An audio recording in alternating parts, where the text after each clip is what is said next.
Shakele love. This is love when I wanna get another one. I go take and do waiting I love. Waiting you love, oh. Maybe waiting I love, oh. Waiting I love. I go do what we don't like, oh. Go no be vodka. This time money changer. But when I know the ways that.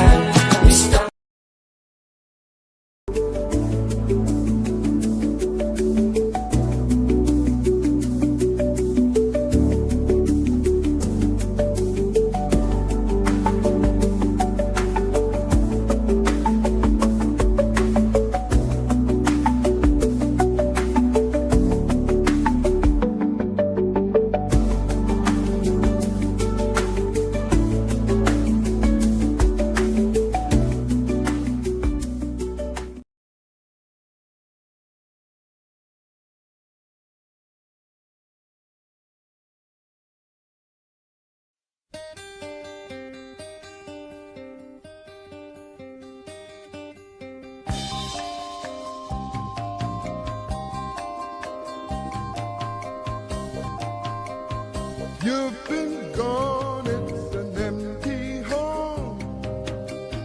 Come on back where you really belong.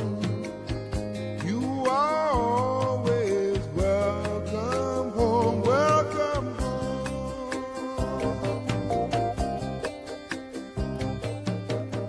You've been kept down for much too long. Stand up, please, and say I am free. Don't forget you are welcome home, welcome home.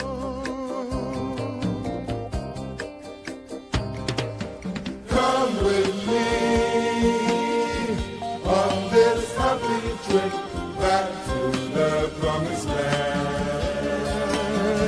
On this happy trip back to the promised land.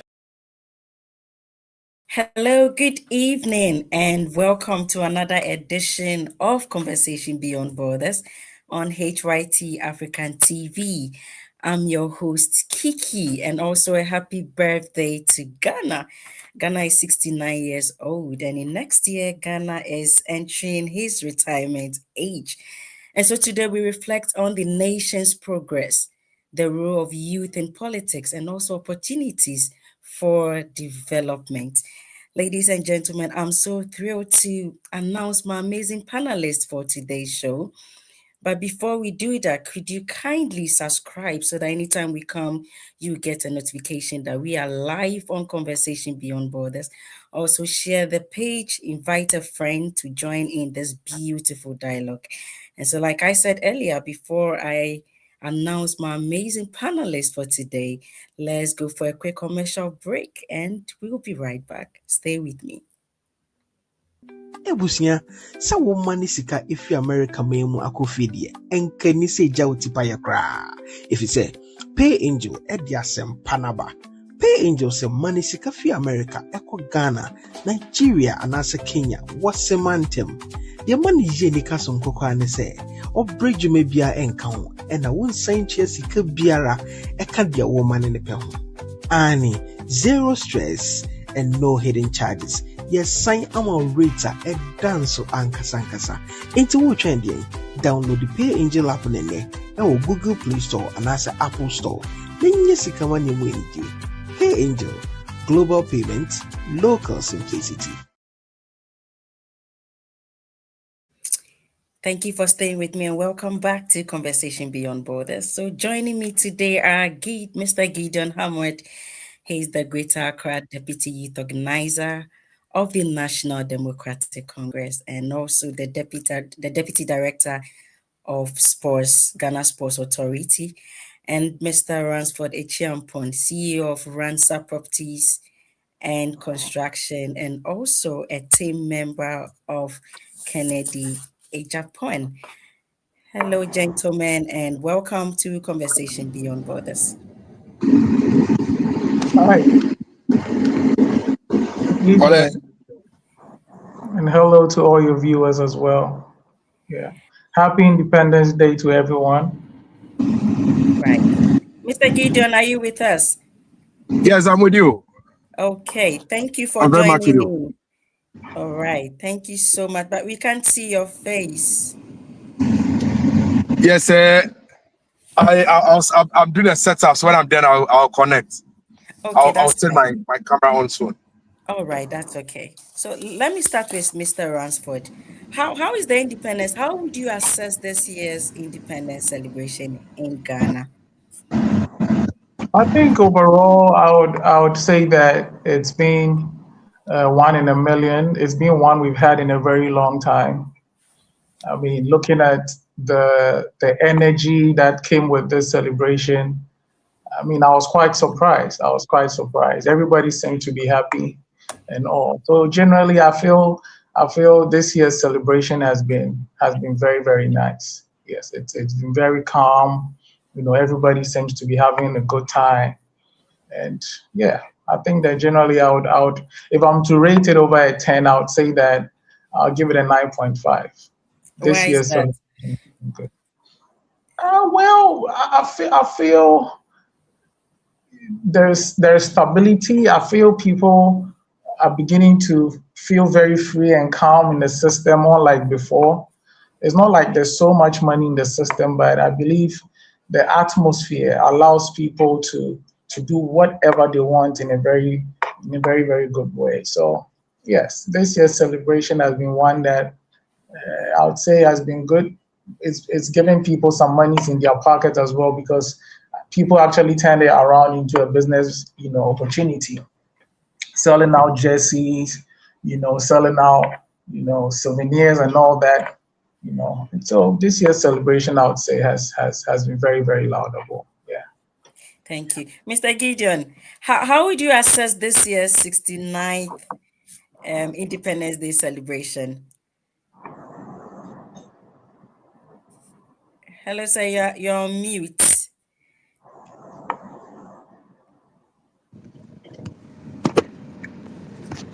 I'm okay now, right?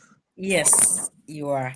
All right. So let me say thank you very much for hosting me this evening, and then good evening to Mr. Champon on the other side also. In Ghana here, we are celebrating the 69th Independence Day. I'm just returning from the University of Ghana Sports Stadium where Hearts of Oak played one of the Premier League matches. Let me use this opportunity to also wish our women the Happy International Women's Day.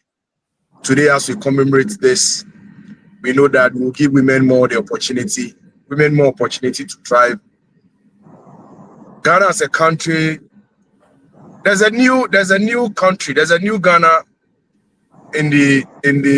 on a stratoscope. Let me say that, in the sense that I agree with Mr. Champon saying that there's stability in the system. People are feeling more flexible, moving about and celebrating what they have to celebrate. So on a large scale, there's no tension in Ghana as we speak, as compared to some few years back. Everybody can feel that at least the Ghanaianness of us is showing, and that is what we need to be happy about. So 69 years, we will not be able to celebrate everything that we are looking for. But the very little things that we've chalked, the successes that we've chalked, the stability, the peace of this country is one thing. Our neighboring countries, each and every time, are fighting. And I'm not saying we are special, but the very Ghanaian has come to agree that we cannot continue fighting. We cannot continue crying over things that are unnecessary. But the little things that we can celebrate, those are the things that we are celebrating. So I am confident that Ghana at 70, Ghana at 80, Ghana at 100, the milestones ahead of us will be more celebrated than even what we are seeing now. Thank you. So as Ransford, Mr. Gideon, still on you, as Ransford stated, he said the celebration was a bit special compared to the ones that we had the previous years. where we have jerseys. I've seen a couple of my friends in jerseys and all of that. Is it something to promote Ghana? Because we know that previous month or somewhere last month, the president Well, promoted. I'm sure you can see I'm still repping my jersey. 3 clear days after the Independence Day celebration. Now, this is it. I am looking at, if you could remember, when we got independence, we're young. I'm sure by then some of us were not even born. But we could see the Ghanaianness in what we were wearing, what our forefathers, the founding fathers were wearing. They were wearing the batakari, they were wearing the kente. I am thinking that there's a new transition. The moment the colors are well represented, that is the most important thing. I am not even looking at the jersey aspect of it, but people standing and getting to know the meaning of the colors that our flag bears. I think that is the most important thing. But notwithstanding this, I'm thinking that in the next 70, we could reignite. In the 70th anniversary, we can reignite the proper kente, the proper fugu, the proper Ghanaian. So we can establish our Ghanaianness. What makes us Ghanaians should be projected and promoted at all times. And I think that although I am wearing mine, I do not agree that the jersey is what represents our Ghanaianness. It is the colors, and I'm looking forward to the 70th where we say we are not doing jersey anymore, but we are doing either kente, a piece of GTP, so that the Ghanaian industries will be booming. Most of these jerseys are imported, and so therefore we have created opportunities, job opportunities for people elsewhere. But if we are to do, let's say, GTP, we are to do, somebody if he agreed that we should do the tie and dye, the locally manufactured print. I think that will also help. So we'll encourage people who changes the conversation to switch it to, let's say, the kente or the fugu, like we did fugu. Now Ghana, every Wednesday is fugu day. But if the 70th anniversary,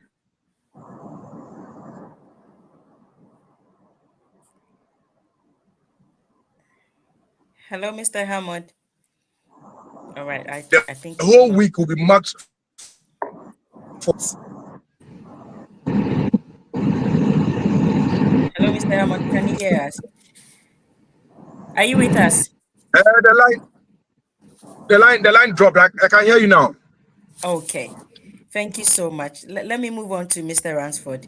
So as Ghana celebrates 69 years of independence, many citizens are asking a difficult question. Are we truly living the promise of the freedom envisioned by Dr. Kwame Nkrumah, or is there still a long road ahead? From your perspective, where does Ghana stand today? Well, yes. I mean, I feel like we are living the freedom. I mean, notwithstanding the fact that for 69 years after Kwame Nkrumah gained independence, as a country, we have been able to maintain the peace and stability that we have as a country. You know, not for any reason or for anything trying to jeopardize the peace that we have as a country for anything at all. And I think that's something that we all as a people need to say congratulations to everybody, you know, because it's not easy. We've seen what is happening in other countries where every single day there's a problem, every single day somebody's doing something that may hurt someone.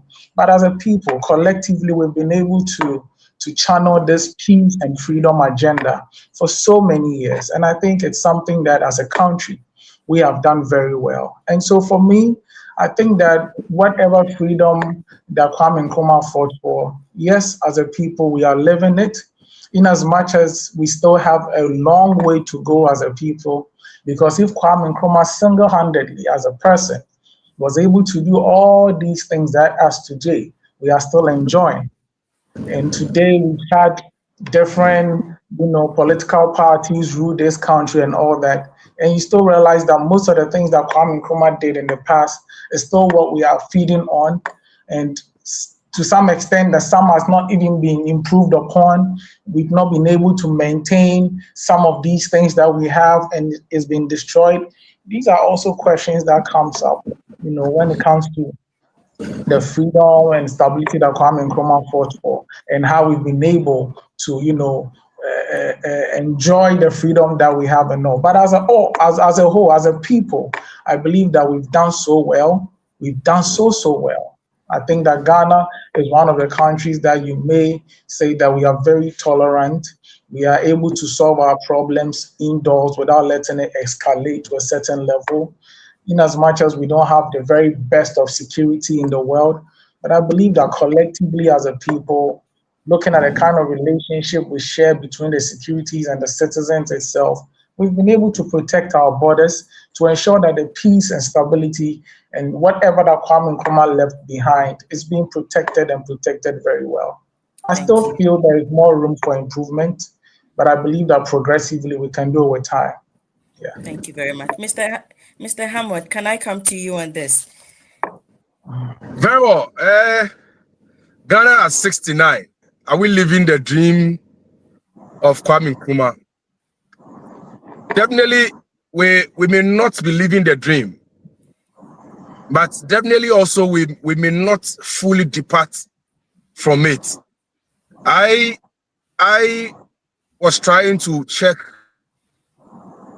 who are even in their hundreds or in their 200s, what they achieved at 50, 60, and it will surprise you to know that we are not far away from the dream. One will ask, what is Kwame Nkrumah's vision? What was his vision for the country? Let me say this, that when you are laying a foundation, you need a strong foundation. That is what Kwame Nkrumah tried to do for us. He tried to lay a strong foundation that others would come to build on. If the worst we could have done is not to build on the foundation he laid, but you'd ask yourself that successive governments, are they trying to build on the foundation? And I'll say yes.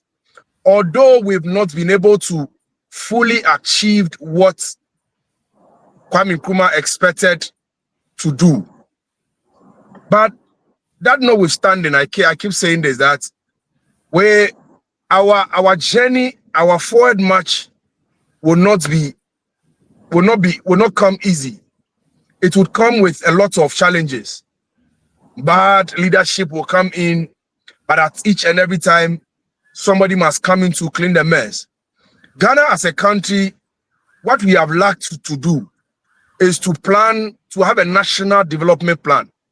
If we were to be having this, in books, all of these things are in books, but in reality, it is not as it is in the books.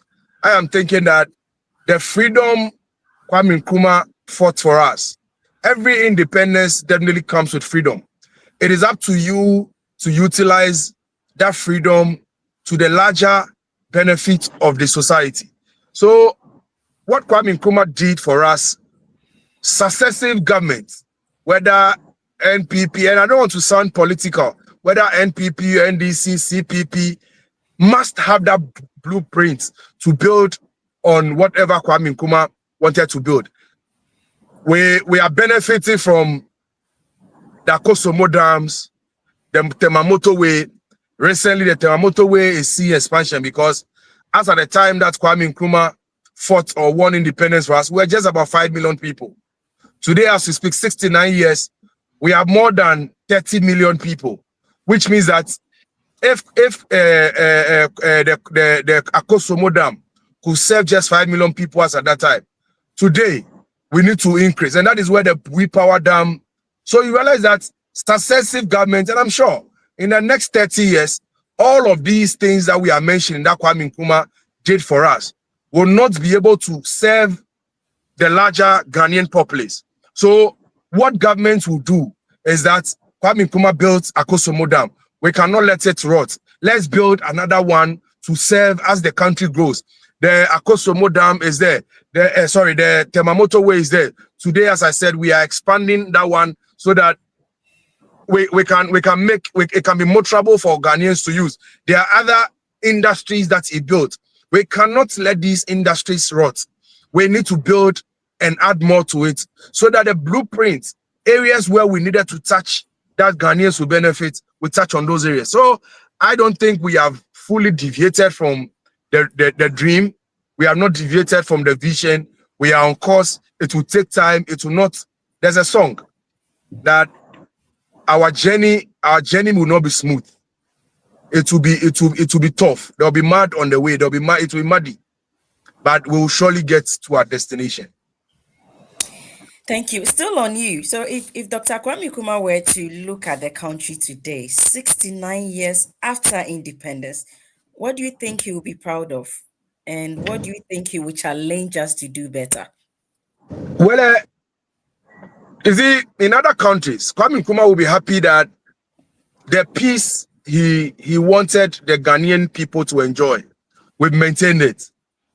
At all times, if you listen to his speech, Kwame Nkrumah made a speech on 15th February 1956. He made a speech, and I'm not quoting verbatim, but he made a speech and said that if we are to get independence, and our independence does not bring us peace, and our peace is not protected, then the independence we are seeking for, it is just words that we are churning out. So he had a vision, he had a plan, he had a dream of we living peacefully. And I'm sure when he's around today, he can look back and say, because of the peace that we are enjoying, we've not destroyed the Akosombo Dam. Because if there to be war, if there is war in this country, people will target the airports, people will target the social centers, people will target things that he built, legacies that he built. So as far as we've not been able to destroy some of these things, and in all that we keep saying, peace is paramount. Ghanaians are not all Ghanaians are having 3 square meals a day. But the moment the fact that they're able to sleep and wake up and go on their duties and go about their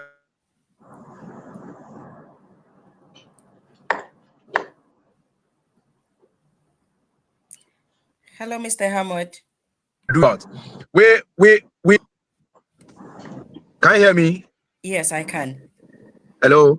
Yes. Okay. So, like I'm saying in summary, for us to be able to to be able to protect our peace, I think that is one thing that Kwame Nkrumah will be happy about.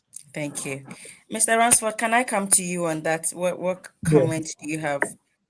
So, like I rightly said, that one of the things that Kwame Nkrumah will always be happy about is that we've been able to protect the freedom that he fought for.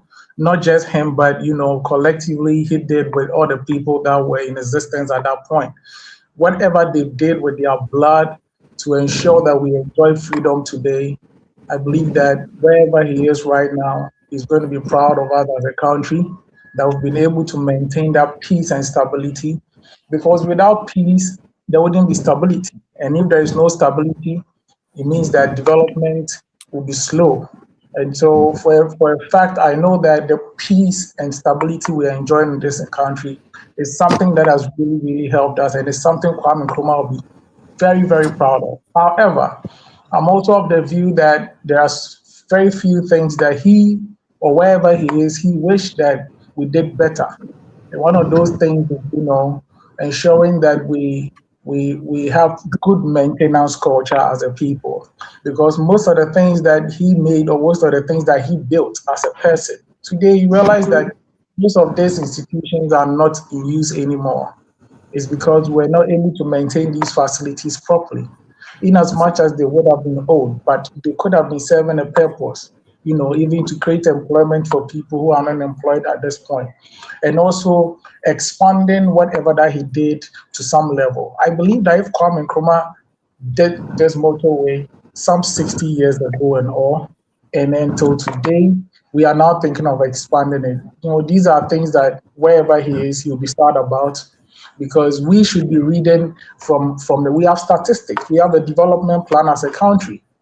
It's only that we don't refer to this development plan, and any government that comes into power only wants to do something for themselves so that they can have a good name. But I believe that as a people, this is something that we need to look at critically to ensure that moving forward, we will go by the script. Because if we continue to follow or use the development plan that we have, I believe that, yeah, every government that comes will know that there's a path that we are towing. If also they feel that the kind of plan that we have is outmoded, of course, they can review it and then, do better and ensure that whatever policies that they want to bring to ensure that whatever legacies that governments are leaving to ensure that we develop as a country is being protected very well. And so, yes, Kwame Nkrumah will be happy that we've been able to maintain the peace and all that he left. But I think that he wishes that we do better as a country, to be able to enjoy the freedom more. Thank you. Thank you very much. And thank you, viewers. We're going for a quick commercial break. And when we come back, we'll talk about sports and development. Stay tuned. That dream of studying and working abroad has been made much accessible to everyone, including you. So worry less about how you're going to get there, because we always make it happen. This is StepFinders Ghana Limited. We offer a highly professional guidance and support system, both in your university and visa application process. StepFinders Ghana Limited is a highly trusted agency of the University of the West of Scotland, one of the largest modern universities offering a range of academic, social, and sporting facilities. You can apply for undergraduate, master's and PhD in business and creative industries, education, social sciences, computing, engineering, physical sciences, health, and life sciences. Come through StepFinders, and for your studies, you get yourself a laptop or a £500 gift voucher. Call on +233 598 4888 04. WhatsApp on +44 7404 711 049. Send us an email or visit our website for more information. Welcome back, and thanks for staying with us. Starting with Mr. Hammond, I'm so happy you coming from the grounds, the football grounds. And so, as the Deputy Director General, National Sports Authority, countries like Morocco and Senegal have invested heavily in sports development and are now seeing global success. What lesson do you think Ghana can learn, and how can sports become not just entertainment but as economic and youth empowerment too? Well, that's a very interesting question. It talks about what our priorities are as a country. If you look at our curriculum in schools, it is choked with proper academics. Let me say maths, English, science, social studies, whatever. And there's just 1 hour for PE. Those days when we were in school, just 1 hour for PE throughout the week. And that comes maybe around even Wednesdays or Fridays, just 1 hour. So from Monday to Friday, we have just 1 hour for physical education, for sports. We as a country, we are not conscious about developing sports, and that's a fact. What President Mahama is doing, and I think that, like I kept saying, I don't want to sound political, but I just want to tout what President Mahama is doing, so we can whip up the enthusiasm in sports. If you look at our Premier Leagues now, all the teams in the Premier League have been cushioned with 1 million Ghana cedi, which has never been done before, for them to be able to develop their players, for them to be able to maintain some standard in giving us good football to play. There are other sports in this country. In this country, you have about 54 or 55 sports that we participate in. And notable among them is the football, the athletics, and then the boxing. But there are about 54 of these. Morocco, Senegal, they have come to realize that like we can export cocoa, like we can export gold, like we can export our raw materials, the crude oil. They also believe that their talents in sports can be exported, and therefore let's put monies into it. That's why I said early on that it depends on the priorities of the country. Every country and where they are looking at.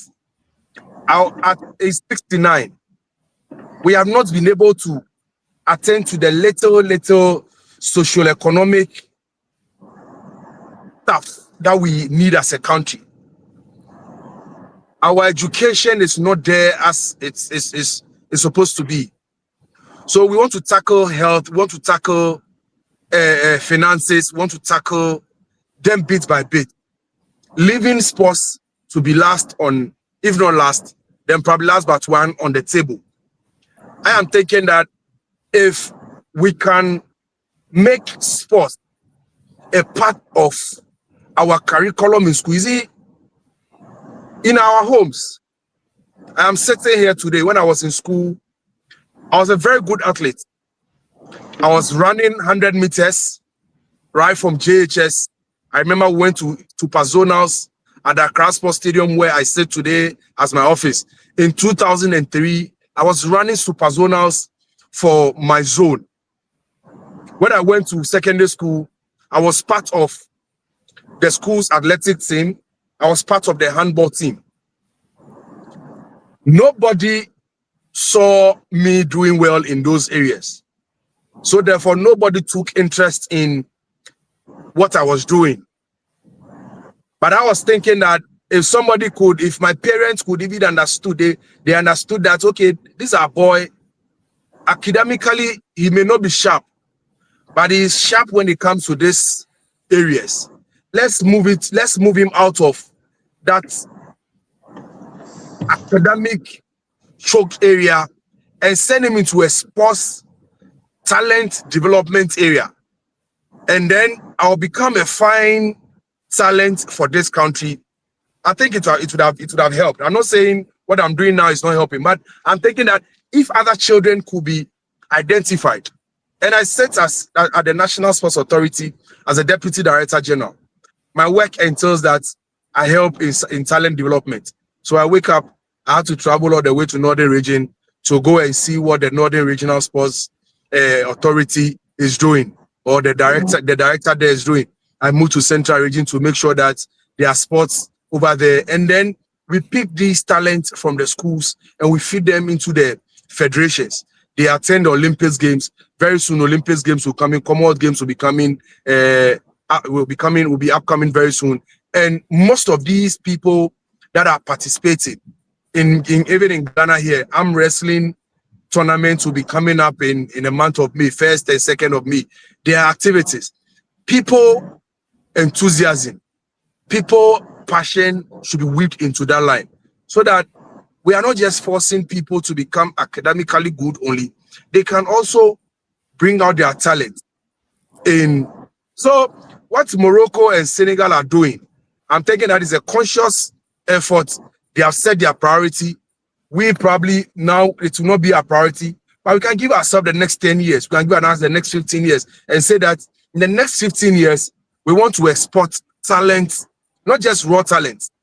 Talent that's as a country. Is it Brazil? Brazil, what they are doing, what is booming Brazil economy is sports. For them as a country, they pick the Ronaldinos and send them to other countries, and the money comes back into their economy. So every country must set their priorities right.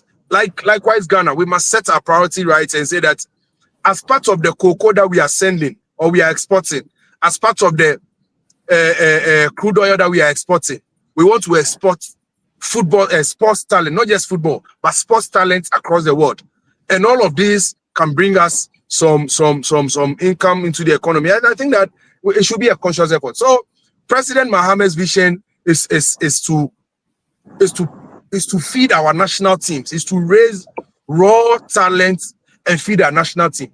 When they enter into the national team, they'll become a thing to watch by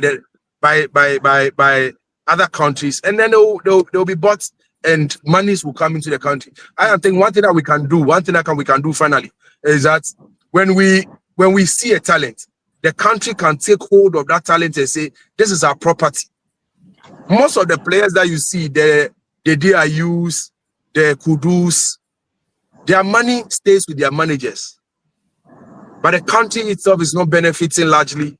Assuming Kudus is a property of Ghana, and whatever deal he goes to sign comes into the Ghanaian coffers. And I think that is what Brazil is doing. We can look at that strategy.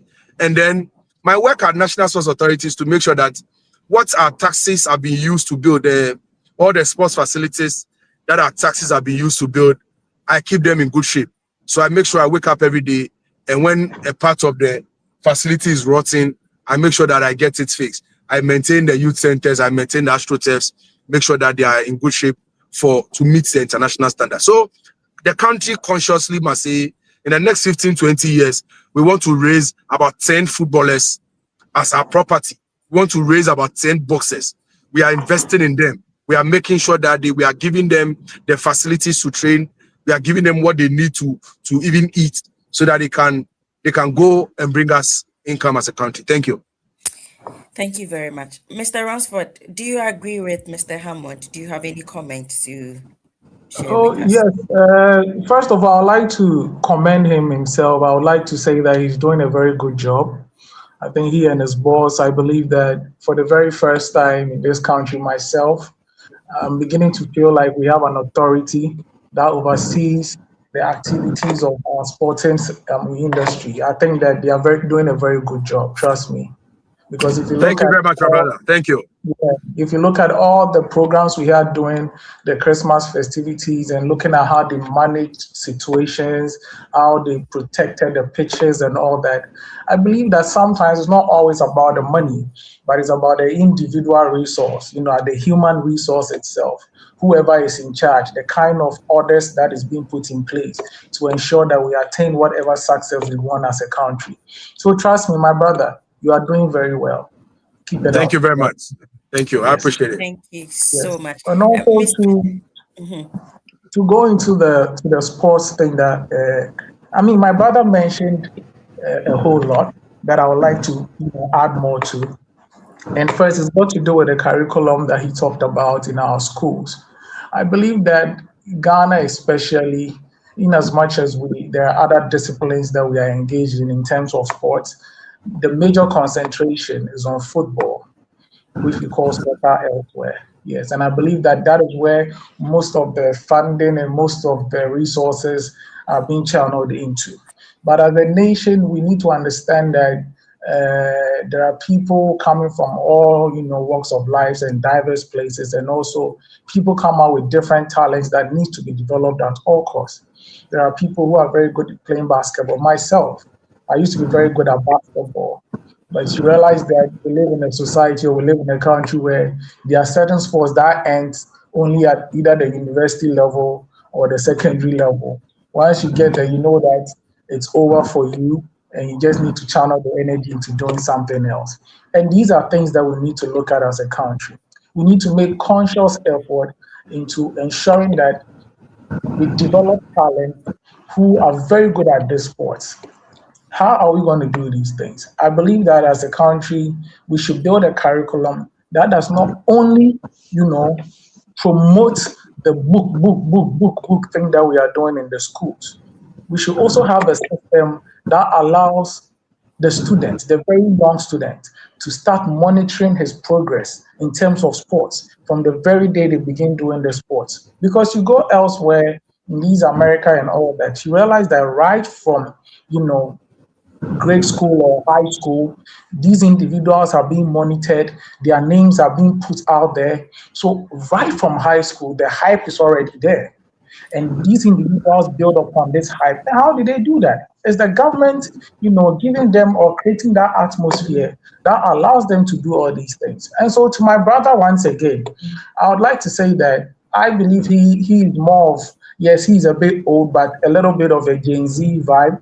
So I believe there are other things that you can bring on board as a person, or you can introduce into the sports system, that will create a different outlook of how our sports system is, so that kids will be more interested in bringing out whatever talents that they have inside them. Because if they feel like they are being protected, they feel like right from the get-go, they'll be able to visualize whatever that they would want to do in future. Trust me, there are a lot of these young ones who are not all about the books, but have some incredible sports talent within them that they can bring out and showcase to the world. And also on infrastructure, I believe that is one area that we need to look at critically. It doesn't have to come with so much money, but I believe that our SRCs and the various schools should be encouraged to have a budget to at least take care of certain sporting activities within the schools. And also, I think that we should reintroduce, the Cones soccer system, not just reintroduce it, but we should bring a system that puts these individuals out there, projects whatever these individuals are doing very well, such that we go back to these old inter-school competitions. Recently, Ashanti region held their Super Zonals competition. And I must say that I think it's one of the very few that was very, very, very well organized in recent times. And it was all over the place. And Ashanti region, for once, it's really known for that, when it comes to sports and all that. But what happens? All these talents come, and in 2-3 years, we don't hear from them anymore. Why is it so? Because there are no systems in place that actually protect the talents these kids have, that actually, monitors the progress of these kids. It's like once they are done with school, there's nothing else they can do, or they just have to go sit at home, or unless their parents, or for some reason, they have scholarships to travel out there, that is the only time they get to have talent come into realization. So please, to the sports authority, I would also like to add that I understand that your job is to protect the facilities that we have and all that. But I believe that being an authority, definitely you work hand in hand with, anything sport from the schools and all that. I believe that these are things that should be pushed and enforced properly to ensure that our sports systems are really, really moving forward. A country where we have very good players like Mohamed Kudus and all that, yes, we cannot talk sports without, adding the economic aspect of it. There are a lot of economic importance when it comes to sports, and we need to really look at that critically. Like my brother said, if we have a system that protects the individuals and at the same time projects the individual, at the end of the day, whatever foreign exchange that we are getting from there as a country, there's a percentage that will come to us. These monies will help develop our sports very well. But the only way we can ensure these things are being done is when we have a proper system that protects the individual as a person. So yes, I believe that Ghana, we are doing well. We are on the right track, but I believe that there is more we can do as a people to ensure that whatever our sports is like right now, 10, 20 years to come, it will be better than this. And yes, so thank you. Thank you. Thank you very much. Let me come in. Kiki, let me come in briefly. Yeah. Okay. What one of the things that President Mahama is doing or has done is to set up the sports development fund. Okay. So the sports fund, let me say sports fund. This fund is to make sure that there's a component that talks about scholarship for sportsmen and women who are in active service, and even when they are out of active service. So this is an incentive for them, so that anybody doing sports, whether athletics, boxing, whatever, you can access this fund to help yourself. You see, There is National Apprenticeship Program. Very fantastic program. There's a money set aside for this program where apprentices are given daily stipends. Daily stipends. Assuming there is daily stipends for sportsmen and women that we as a country we are raising, it will be an incentive for people to go into sports. But look at a common footballer or a common boxer in Jamestown, Bukom. He goes to train in the morning. He comes home and there's nothing to eat. He comes to sleep on an empty stomach. If you live in the same house with that person, would you be motivated to also say, I want to become a boxer? There's a question we need to ask ourselves. But if this boxer knows that, oh, after I go to train in the morning, there will be some 20 Ghana cedi, there's some 50 cedis, or there is some $1 or $5 coming in for me to feed on, maybe on that very day. That's a day, let's say daily minimum training wage. So if you go and train, that's a minimum wage you are getting. In other countries, in Singapore, there are players, although Singapore is not doing well when it comes to football, but they are doing well when it comes to cycling, where they are doing well when it comes to swimming. These athletes are on daily stipend. So the country says across every region or across every province or every city, we have 20 athletes, swimmers, cyclists. And these 20, they are on government, stipend. Daily basis or monthly basis, their money comes. So it will motivate them to train. It will motivate them. Somebody is monitoring when they train. There is attendance sheet to fill, just like the national apprenticeship, where you are giving stipends. If you don't go, you don't get. So if you train, you get. This is what we must do consciously. That our athletes, the young ones, those who are in school, these Kumasi girls, Fulera and Gaza and whatever, I am planning to bring them to Accra. So we have lunch. So we sit together and then see how I personally can become their manager. Yeah, and the St. Hubert Bar. Yes. So that I can pick them up and say, I am being their manager. I am taking care of their feeding on daily basis.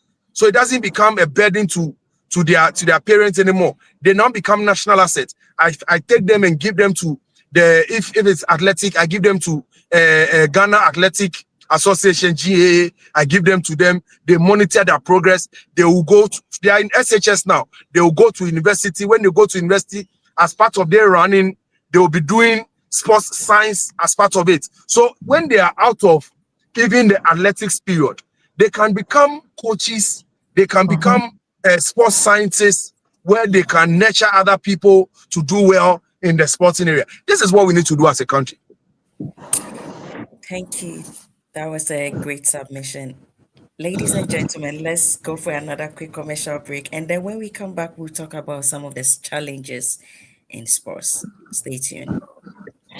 Afi bia mu no nipa mpempem a ewo akwantom ema ne sika ba fie bia niema bi te se adansi ayaresa hoka adesua hoka efie sikatua aware hoka ena eyie ene de keka ho nanso oha kese ewo we mu ni kwan ben so na wo fa hu se botaye nti a wo ma ne sika no yede ye sa wo ma ne sika afa obi so de di sa adwuma we num ne taaya yem hihie pa etoda eche na ahotoso biara eni so we enti na Pay Angel eden hihie so nko aba sika maniemu a yeto ne din direct to merchant remittance yetwa ne tia D2MR we ya kwampa a obetimi afa so ama ne sika edi ama ndwumako a wo ne won di dwuma wo abra emfa odasani ana intemgine ni biara nsem na wakodi usika obetimi afa D2MR so ama ne sika ama wadofo san hihye yesu boa ndwumako nketo na pa wo D2MR so no usiketua yemprempren yenje wo hwe yama wo abotayem se usika ekobia ewose eko na ekodi dwuma ewose edi Pay Angel D2MR aba masikamania ayememremre esanse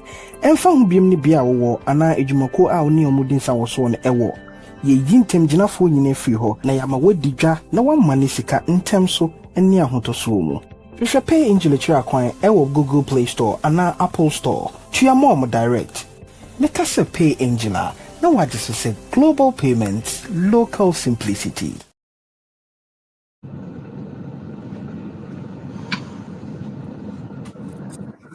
Thanks for staying with us and welcome back to Conversation Beyond Borders. Mr. Hamad, some critics argue that Ghana has immersed sporting talents, but it lacks proper management and long-term planning. I can't hear you. Sorry, can you come again? Hi, please come again. I can't hear you. Yes, Ghana has immersed talents when it comes to sporting activity, athletics, and all of that, but lacks proper management and long-term planning. So where you sit in your honest assessment, is Ghana's biggest challenge talent or infrastructure, or is it leadership? Can you walk us through with that? Okay, so that's another wonderful area or interesting area you want us to go into. It's a myriad of issues. It is not, you cannot pinpoint and say just one. So all the leadership, infrastructure, whatever you mentioned, it fits into each other. Right. Ghana has great talent, and if we don't manage these talents well, they rot away. Just like we have so many foodstuffs on our markets. If we don't think of using or refining some of these talents, like tomatoes, it will be on the market and it will rot. Even our market women don't know what to do with it when they get rot. If some local woman don't come to buy it to go and make by force stew with it, then they will throw it away. That's our talents that we have. Our talents, there are so many sports, great men and women, if we manage them well. Now, the athletes themselves, managing athletes or managing sports personalities is very expensive. Very, very, very expensive. If you are managing a talent that is not disciplined, you'll be throwing your money away. I have come to terms. I have players, I have footballers that I manage. I have boxers that I manage. And attending to them is difficult because you must make sure they sleep on time. You must make sure they will wake up to go and train. So if you don't monitor all of these things, you just be throwing money down the drain. So talent management in Ghana is a big thing. If you really want to manage talent, then you must be prepared, because there are so many talents there. There are so many talents, and these talents, like I mentioned, requires discipline. If the talent, so one way or the other, it is part on the side of the athletes, and it is part on management. If management doesn't pay attention to the talent, that talent would go waste. That talent himself, that individual, must also make sure that he or she is disciplined in terms of sleeping. When it's time for him to sleep, he will sleep. When it's time for him to wake up to go and train, he will go and train. This is what we are facing as a country. Now, we have so many sports infrastructure in this country. We don't lack infrastructure. We may lack some few. But those days growing up in our communities, there were spaces for basketball. It wasn't intentionally created, but maybe some uncompleted building where they've not raised it. The boys can mount the basketball rims and they'll play basketball. Right now in our communities, there are no spaces for even the leaders of the communities. Have sold all the lands. They have sold all the spaces for even four corners. Those days when we were growing up, we were playing four corners, we were playing gutter to gutter. But today, the places for four corners is no more there. So leadership is not taking conscious, is not making conscious efforts in managing the talents, the raw talents that we have already. In Ghana, we are good in one thing. We are good in wasting away talent. We are good in wasting our raw material, even raw materials. So it is a marriage. It feeds on each other. It is not one-sided thing that to say to blame any.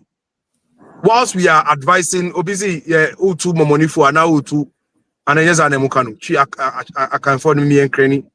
Almost say utu ejamuafunu now utu momoni sofu.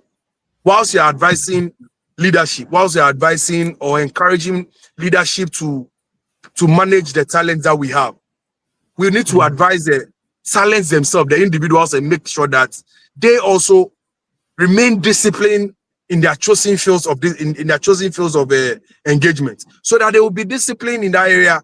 That when somebody picks them later, the person doesn't regret. A lot of people I've seen in the football area specifically, I've seen a lot of people who they've regretted deciding to manage a player, because the player goes and because the player goes and nothing comes out of it. So people are not even getting the energy anymore to manage talents in this country anymore. Thank you so much. Mr. Ramsford, if Ghana were to be 80 years today or next year, what is one transformation you hope Ghana will achieve by then? It could be politically, economically, or even through sports. Okay, well, I mean, looking at, what is going on currently worldwide, especially within the Middle East region and, America and all that, I believe that one of the things that I will be proud of as a citizen is that we are able to maintain our peace and stability that we are enjoying as a country. Because if anything has to happen, if there's supposed to be any form of development in any way, the only way these things can survive is when we are stable as a country and there is peace in the country. So one of the things that I'll be very proud of as a person is when we are able to maintain that peace and stability that we are enjoying now. Okay, second, I'll also be very proud when I realize that at least we have been able to reduce our unemployment rate in this country, because the bedrock of every nation is the youth.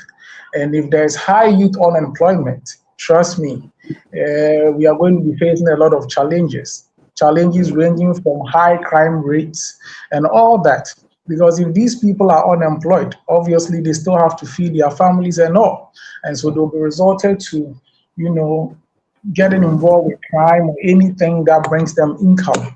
So one of the things that I would want us to really tackle as a country is to ensure that we create enough jobs for the youth and for the people as a whole, so that we are able to reduce our unemployment rate that we have in this country.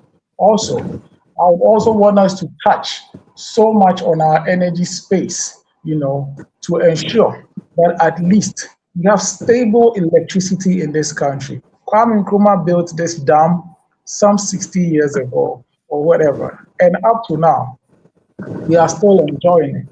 Is it that our leaders don't realize that we are increasing in population, and so they would have to find other alternatives to serve the population as a whole, or they are just sleeping on the matter? These are very, very critical things that we should be looking at, because 20 years from now, any country that will still be struggling with electricity and all that, for me, isn't a country with vision.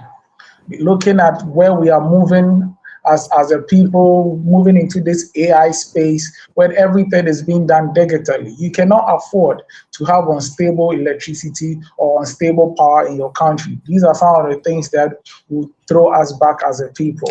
So these are things that we should be looking at. I feel that when we are able to tackle unemployment properly, we are able to tackle and maintain the peace and stability that we are enjoying as a people.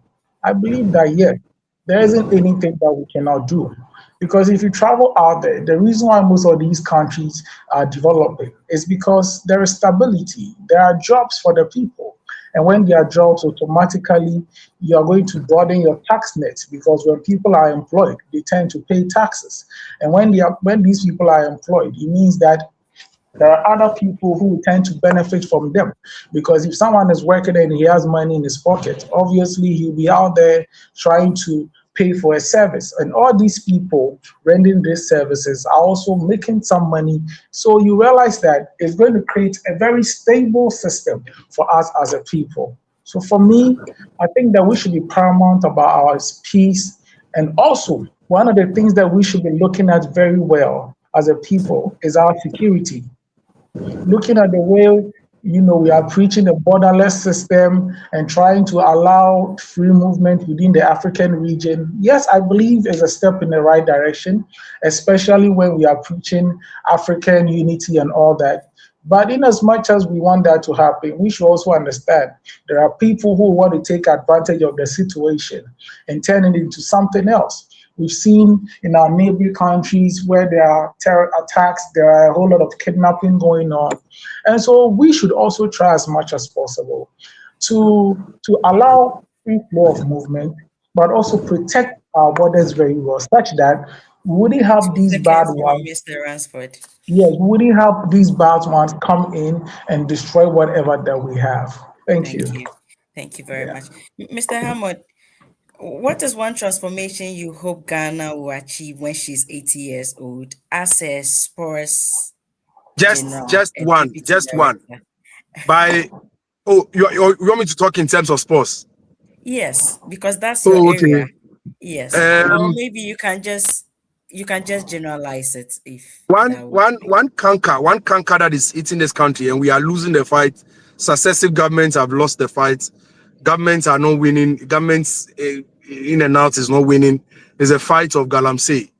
It's a canker that we need to win. We need to win it because it's affecting even our water. It's affecting our health. It's affecting our general being. And if in the next 11 years or in the next 10 years, we are still with it and we've not found solution to how we can benefit largely from this canker, then we stand to lose. In the sports arena, I am looking at a Ghana where Ghana is able to participate at the world stage and making it to the finals, celebrating Ghana at 80. Then we say, yes, Ghana at 80, we've come a long way. We can now rock shoulders with the Brazils. We used to call ourselves the African Brazil, but now we've lost it. We are no more even we are no more the Brazil of Africa. We are even we are not. I don't even know how to describe it. But are you sure? I don't know how to call it. But in the next by 80th independence celebration, we can hit our chest and say, in the sports arena, we've gained our glory.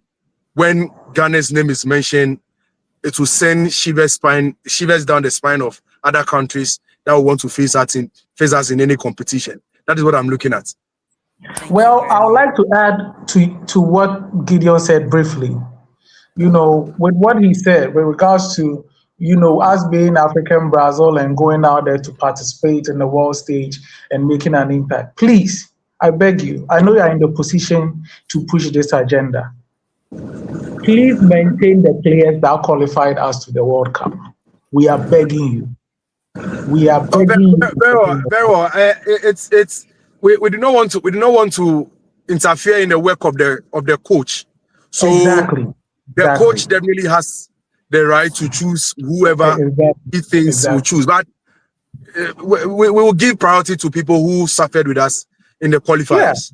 Yes, because I believe that the team we have is a world-class one. And so we should be able to. Yes, and unfortunately, we are losing some of them to injuries as of now. So it will be even difficult to maintain the squad that we use to play the qualifiers. I'm hoping that by the time the World Cup will be staged in June, they will be fully fit to return to the team, and then they'll get a call up. Right. Thank you very much, gentlemen. Thank you so much. Dear viewers, let's go for a quick commercial break and we'll wrap up by touching on the fate of the NPP and also the election in Ayawaso East. Stay tuned. After a long day at work, there's one thing still on your mind. I need to send money home, and fast. With just one tap on the PayAngel app, you unlock your true power. Zero fees, lightning fast transfers, maximum impact. You soar across cities and oceans, faster, safer, stronger, powered by PayAngel, where every transfer is a mission of love. Back home, your family feels it instantly. Joy, hope, and pride. Because when you send with PayAngel, you're not just sending money, you're sending care. Be the hero back home with PayAngel. Zero fees, instant transfers, maximum impact. Staying with us and welcome back. Mr. Ransford, let me start with you, and you've got 60 seconds. What is the fate of the NPP and its political comeback? So, I mean, yes, I mean, the MPP has been or is going through a whole lot right now. I'll say that it's going through an overhauling right now. And so for now, you can't really speak much about the MPP as a party, because even within the party itself, there's a whole lot going on that has to be worked on properly. And so for us as a political party, we are simply working on the unity that we are preaching, and we are trying to ensure that we can all come together as a people. Yes, it's not good. Yes, we can all come together as a people and then go into the elections 2028, and then we gain power for ourselves, which we believe that is very possible if the right things are done. So for us as a party, we are calm, especially as a Kennedy team player. I'm very calm. We are watching, and then whatever the leaders come up with. Is he planning a comeback for the 2028 elections? Oh yes, we are. We are winning the elections actually. We are winning the elections actually in 2028, and so we are just hoping that the right things are done. We are just hoping that the right things are done. I mean, yes. If you're not even confident of what you are saying. You see, I'm going to try to be as realistic as possible. If my candidate had won, being Kennedy Agyapong, I could have said a lot, right? Because obviously, because the candidate is not there, you can't say much. Well, I mean, that definitely there are people in the inside who know more than I do, especially when I'm not I wasn't in support of their candidate. There are so many things that at this point, as a Kennedy supporter, we don't really know about. I agree that you didn't support him because you don't believe in, because you don't believe he can win the elections for you. That's why he didn't support Bawumia. You get it? You see, I feel Ghana has reached a point that we are tired of the book reader and all that. I feel personally, as a young man, I feel we need a leader who is a bit radical, somebody who can break the nut, someone who can say that I'm moving, I'm carrying everybody along with no fear. Bawumia is a fine person, but I believe that in this dispensation, what we need is in Bawumia. But hey, the delegates have chosen, so we cannot really say much about it. We are all here to support and ensure. Thank you so much. Mr. Hamad, 4 days ago, you were at the Ayawaso East by-election. Yes. Can you run us through the elections? What happened? Well, I also for the MPP is always a foregone conclusion, because that is NDC seat. I spent close to 12 days in the constituency. I told people that I was doing covert operations. The seat is ours, but we didn't want to give room for complacency, where we also, because it's ours, we'll sit and then watch anything. We had one strong other candidate who is NDC, the Umar Sanda gentleman. So we were very cautious dealing with him. We knew he could pull some votes away, but we also did make sure that in his own electoral area, he's an assemblyman. He's been an assemblyman over there for over 20 years. So he's well known at that place. So our fear wasn't even the MPP candidate. Our fear was the Sanda guy coming in.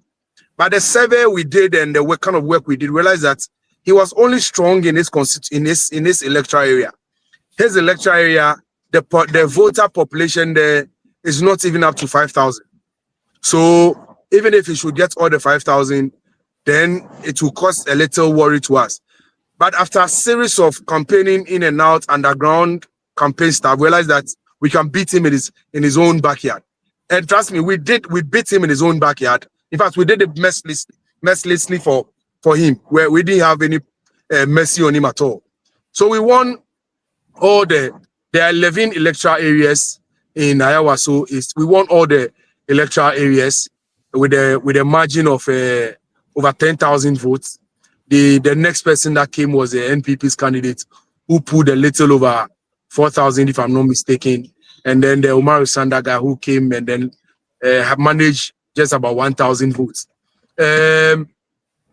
We know this thing about by-elections. By-elections, generally, the turnout is always low. So we knew people wouldn't have the energy to come out they may want to go and focus on their work. But I hear the MPP saying that it was because the people didn't come to vote. It's a what do you call it?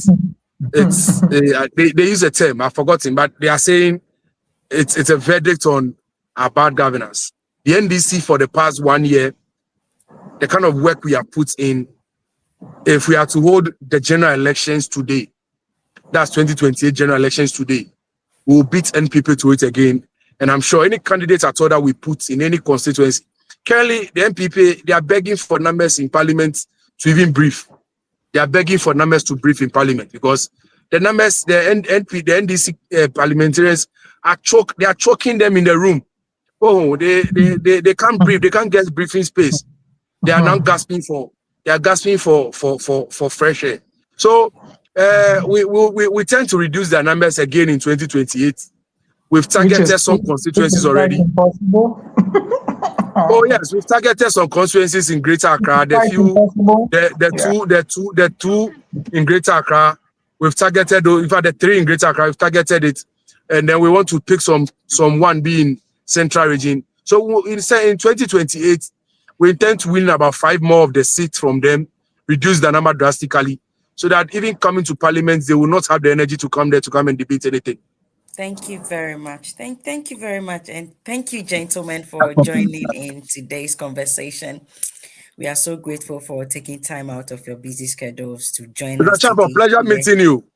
Oh, same here, my brother. I'll get your contact from her and then reach out. Very well, we'll reach out. Thank you. Thank you very much. Thank you very much. Thank you. I appreciate you inviting me here. And we hope to see you again. Thank you very much. Yeah, so let's do this soon again. Right. Thank you so much, gentlemen. Thank you for sharing your wisdom and insight with us, and also your submissions on the 69 years of Ghanaian independence. We are so grateful to have you here in the studios tonight. And also, thank you, viewers, for staying with us. I want to give a very big shout out to Madam Becky Stone, who has been a constant person, always supporting our page and coming on, and also to one lady called Davy Rasta. She has been very supportive. And a happy International Women's Day to all amazing women. Remember, you are valued, you are seen, and we appreciate all the impact and the powerful impact on the community and also across the world. We appreciate you all and keep being amazing. And to all our viewers, thank you so much for your support. And don't forget to subscribe. Don't forget to share this page. And don't forget to call your friends, your family, and everybody. It is always Conversation Beyond Borders. And I'll see you same time next week. Have a wonderful week ahead. Good night.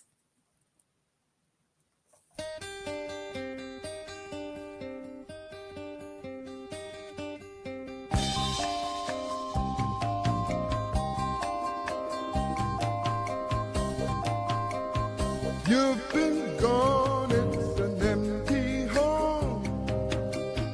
Come on back.